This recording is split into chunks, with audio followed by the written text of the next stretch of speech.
Well, good morning, everybody. Happy Thursday. It's great to be here, even though it feels like free speech has died in America. That bald eagle is choking.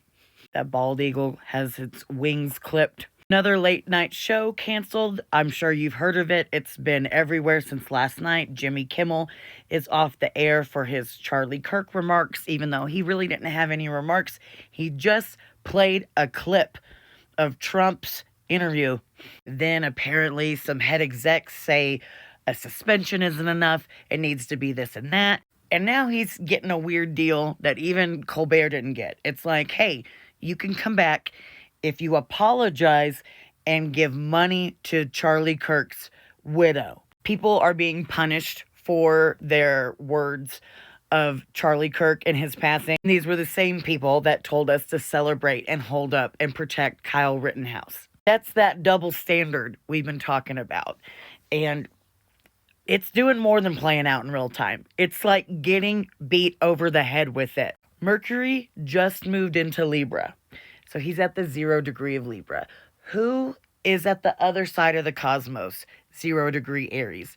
Neptune. Mercury and Neptune, especially in opposition. This is one of the foggiest, one of the slipperiest, most disorienting transit that we can get. The messenger faces an ocean of illusion. Facts blur into theater. Logic is opposed by fantasy. I feel like I'm in one of Kash Patel's horrible, children's books. Again, the Sabian symbol tells a very interesting story. We know 0 degrees Aries. That is the woman that arises from the ocean and a seal pup embraces her. Now, 0 degree Libra, though, is a little bit different. It's a beautiful, perfect butterfly. It's a perfect specimen. The butterfly displays its wings while its body pinned, its body impaled to be collected, to be a specimen. Beauty pinned, perfection frozen, the truth trapped. The truth trapped and on display.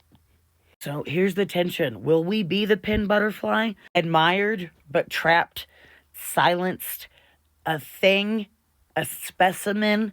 Or will we be the woman rising out of the delusions of the water, embracing what's there, what's real? We a specimen in someone else's story, in someone else's game, in someone else's show? Or will we be vulnerable but free and start a new cycle, embraced by the wild, embraced by all, embraced by nature? La Luna is still in Leo today. She's on her way to Venus. Bloom and Backbone still louder than the show. The show's getting pretty loud. And it's getting hard to think straight. And that's that Neptune opposite Mercury. You're not alone.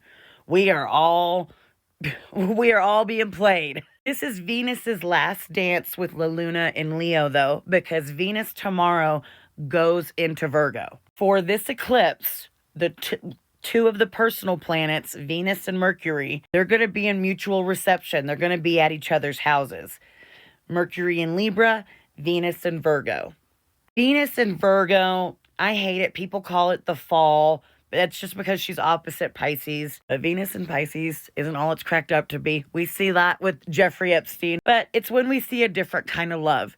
It's when love becomes an act of service. It's that harsh kind of love where, you're told the truth. She's going to bring clarity. And I'm going to love her ass for that. Mercury in Libra. I am excited about us thinking more justly and more, but my butt is also a little puckered because Mercury in Libra can be very let's see both sides of the coin. I'm diplomatic and so I can be indecisive, but in some way, maybe it'll force everybody to see both sides. Maybe we will start seeing clearly. Maybe we will start seeing some justice, some fairness, some balance. So Mercury rules this eclipse, right? And Venus is moving into the sign of it. So she's going to be at the beginning like that alpha new moon. Venus is at the beginning of this, while the eclipse is at the end. Basically, Mercury and Venus are going to have each other's backs. And if they do that, this could be great for justice, for fairness, for truth. He can't be deluded when it comes to free speech, when it comes to art, when it comes to justice. We have to see clearly. Remember Donnie's wound. His Chiron is in Libra. And the U.S. Saturn has a natal Saturn in Libra. These aren't just all pretty symbols and mumbo jumbo I'm talking. We are hitting some bones. We are revising some old contracts. But how are we going to revise them? So today, under this opposition that is going to still be very strong during the eclipse, don't get pinned. Don't get trapped in the glass case of someone else's perfection story. Also, while I'm saying this, I'm seeing, what was that Nick Cage movie where someone stole the Constitution? Even the Constitution is in a glass cage. We need to not see it just as a specimen. We need to remember it. You guys have your little books of the Constitution with you at all times? Remember, our freedoms are not a specimen, and I refuse to have them just hang in a museum and not be used. You're not going to be trapped in anyone else's glass. You're going to be the woman rising, even if it's raw, especially if it's messy, and especially if it's true. Rise, bloom, and backbone. Someone forgot to feed the eagle. Okay, let's go back.